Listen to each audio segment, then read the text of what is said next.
नमस्कार दोस्तों, स्वागत है आपका हमारे चैनल एसी लर्निंग पर। आज हम पढ़ेंगे त्रिकोणमिति। त्रिकोणमिति में त्रिभुज की तीनों भुजाओं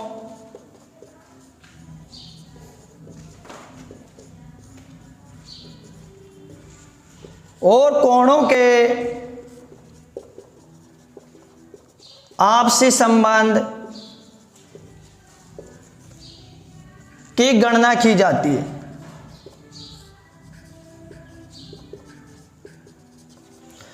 त्रिकोणमिति में त्रिभुज की तीनों भुजाएं आधार, लंब और कर्ण और कोणों के आपसी संबंध की गणना त्रिकोणमिति में की जाती है।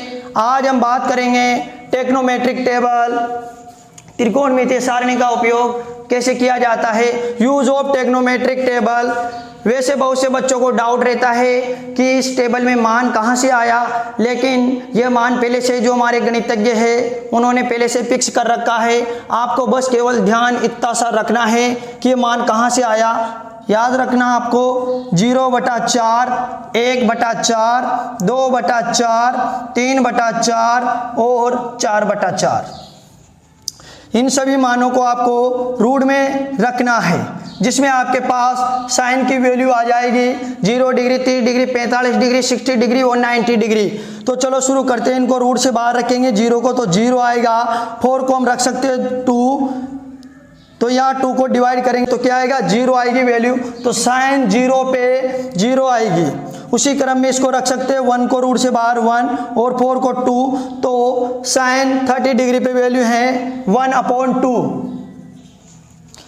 उसी प्रकार इनको हम पहले 2 से डिवाइड कर सकते हैं, 2 1 बार और 4 2 टाइम डिवाइड हो जाएंगे। तो यहाँ है 1/2। 1 को रूट से बाहर रखेंगे 1 और 2 को रूट में रखेंगे, वैल्यू हो जाएगी 1/√2। उसी क्रम में 60 डिग्री पे देखो साइन की 3 को रख सकते हैं √3 और 4 को रख सकते हैं 2, तो 60 पे वैल्यू हो जाएगी √3/2। और यहाँ देखो 4 को 4 से 1 टाइम डिवाइड हो सकता है। रूट से बाहर रखेंगे 1 को तो 1 आएगा और 90 पे साइन की वैल्यू हो जाएगी 1। कोस की वैल्यू फाइंड करने के लिए आपको इस मान को उलट देना है। 1√3/2, 1/√2, 1/2 और 0 डिग्री। उसी क्रम में आप tan की वैल्यू फाइंड कर सकते हो। tan की वैल्यू फाइंड करने के लिए आपको cos की वैल्यू से sin की वैल्यू को डिवाइड करना है। किसी भी संख्या से अगर हम 0 में भाग देते हैं तो 0 ही आता है, तो यहाँ वैल्यू होगी tan पे 0। इसमें आपको डिवाइड करना है √3/2 से 1/2 को, तो यहाँ आपके पास वैल्यू आएगी 1/√3। यहाँ डिवाइड करोगे आपको तो समान संख्या है तो 1 आ जाएगा। इनको डिवाइड करोगे तो यहाँ √3 आ जाएगा, 2 से 2 डिवाइड हो जाएंगे। और 0 से किसी भी संख्या को डिवाइड करते हैं तो अनंत आता है। अर्थात tan 90 की वैल्यू अपरिभाषित है। साइन कोस tan की वैल्यू आपने फाइंड कर ली है। अब आपको वैल्यू फाइंड करनी है कोसेक, सेक और कोट की। तो आपको पता होना चाहिए कि साइन के अपोजिट होता है कोसेक। तो आप इसको है ना उलट के लिख सकते हो। 0 की जगह आपको अपरिभाषित रखना है अनंत, इसको पलट के लिखना है उल्टा। तो 2/1, 1 को नहीं लिखते तो मत लिखना। √2/1, 1 नहीं लिखते नीचे तो मत लिखना। यहाँ आ जाएगी वैल्यू 2/√3 और यहाँ 1/1 है तो 1 रख सकते हो आप। उसी प्रकार सेक अपोजिट होते हैं कोस के अपोजिट होते हैं सेक। तो इसको पलट के लिखना है आपको 1 के 1 और 2/√3 और √2/1, 1 को नहीं लिखते। और यहाँ 2/1 नहीं रखेंगे और 0 की जगह अनंत रखना है, अपरिभाषित। उसी प्रकार tan के अपोजिट होता है खोट। तो यहाँ पर वैल्यू दे रखे 0 तो अनंत होगी 0 डिग्री पे और 30 डिग्री पे √3/1 नहीं रखेंगे। 45 डिग्री पे 1 और यहाँ पे 1/√3, 60 डिग्री पे और 90 डिग्री पे आपको अनंत की जगह 0 रखना है। इस प्रकार से आपकी टेबल कंप्लीट हुई। त्रिकोणमिति में देखते हैं त्रिकोणमिति अनुपात। इसमें आपको ध्यान रखना है साइन, कोस, टेन, साइन का अपोजिट होता है कोसेक, और कोस का अपोजिट होता है सेक, और टेन का अपोजिट होता है खोट। इसमें आप ध्यान रखिएगा, त्रिभुज में आधार, लंब और कर्ण, इसको आप ध्यान रख सकते हो इस फॉर्मूले से, लाल बटा कक्का। देखो यहां लाल क्या है और कक्का क्या है, आपको एल एल बटा कक्का,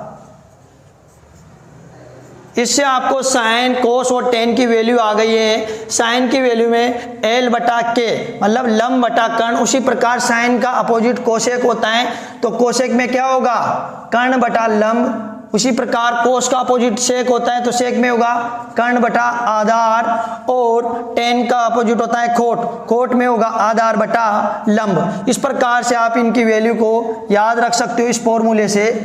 उसी प्रकार आप देखो व्युत्क्रम संबंध, आप देख सकते हो इसमें उल्टा होता है साइन कोस टेन, तो साइन का उल्टा क्या होता है कोसेक, तो क्या लिखोगे 1 अपॉन कोसेक। और उसी प्रकार कोस का उल्टा क्या होता है सेक, तो 1 अपॉन सेक लिख दोगे, और टेन का अपोजिट होता है खोट, तो 1 अपॉन खोट लिख दोगे। कोसेक का अपोजिट क्या होता है 1 अपॉन साइन। उसी प्रकार सेक का अपोजिट 1 अपॉन कोस, और खोट का अपोजिट टेन होता है, तो 1 अपॉन टेन लिख देंगे।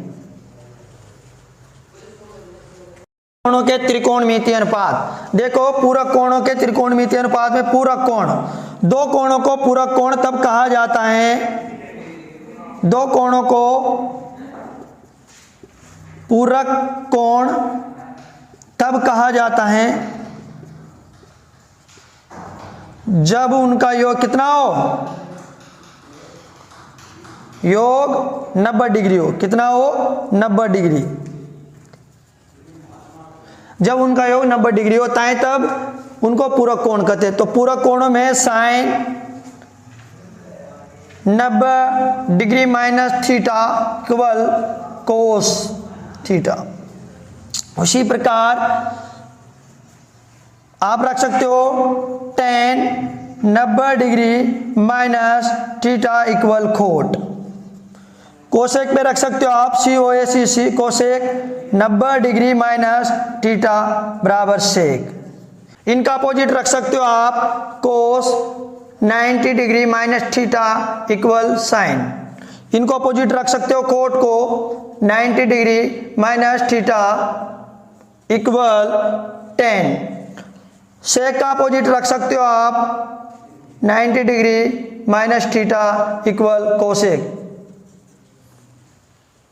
देखो त्रिकोणमिति में त्रिकोणमितीय सौर समीकरण है। त्रिकोणमितीय सौर समीकरण में केवल आपको एक सौर समीकरण याद रखनी है, वो फर्स्ट वाली। चलो शुरू करते। Sign square theta plus cos square theta equal 1। इसमें आपको डिवाइड करना है sign square theta and cos square theta से। प्रत्येक पद को डिवाइड करना है, भाग करना है। चलो तो साइन से कर लेते हैं। फर्स्ट में sign square theta, sign square theta, sign square theta. चलो साइन से साइन लेस हो गए, कितने बचे 1 बचा, ये 1 रख दिया आपने। यहां देखो cos square upon sine square theta दे रखा है, तो वहां देखो फॉर्मूला टेबल में चौथे नंबर पे दे रखा है 4 पे आपको कोस बटा साइन इक्वल खोट, तो यहां लिख दो प्लस के साथ खोट square theta equal 1 upon sine square theta. यहां आपने व्युत्क्रम संबंध में पढ़ा था, इसके इक्वल क्या होता है कोसेक होता है, तो यहां लिख दो आप COSEC कोसेक स्क्वायर थीटा। ये दूसरी सौर समीकरण आ गई। जी हाँ, दूसरी सौर समीकरण आ गई। अब तीसरी फाइंड करने के लिए क्या करोगे, कोस से क्या करोगे, डिवाइडेड करोगे। चलो कोस से कर लेते हैं, cos square theta, cos square theta, cos square theta. यहां देखो sine square upon cos square theta, 4 number के फॉर्मूले में देखो साइन स्क्वायर थीटा बटा कोस स्क्वायर थीटा क्या दे रखा है, 10 दे रखा है, तो यहां लिखो tan square theta plus cos square theta, cos square theta less हो गई 1 बचा इक्वल 1/cos स्क्वायर थीटा का व्युत्क्रम में देखा था आपने, क्या होता है, सेक होता है, सेक स्क्वायर थीटा। जी हाँ, आपकी 3rd नंबर की स्वर समीकरण भी आ गई। इस प्रकार से आप उस टेबल को पूरा कंप्लीट कर सकते हो, इनको रूपांतरित करके दायां पक्ष बायां पक्ष करके। आगे उन्नयन तथा अवनमन कोण क्या होता है, उन्नयन तथा अवनमन कोण आप देख सकते हो। उन्नयन कोण, जब नयन ऊपर है तो उन्नयन कोण होगा। जैसे कोई बच्चा नीचे से ऊपर पतंग उड़ रहे हैं उसे देख रहा है तो क्या होगा, उन्नयन कोण होगा। और अवनमन कोण, अवनमन कोण आप देख सकते हो वहां चित्र में, जब आप नीचे किसी वस्तु को देख रहे हो, जैसे आप बालकनी में खड़े हुए हो और नीचे किसी लेडी को जाते हुए देख रहे हो तो वहां पे आपके अवनमन कोण बनेगा।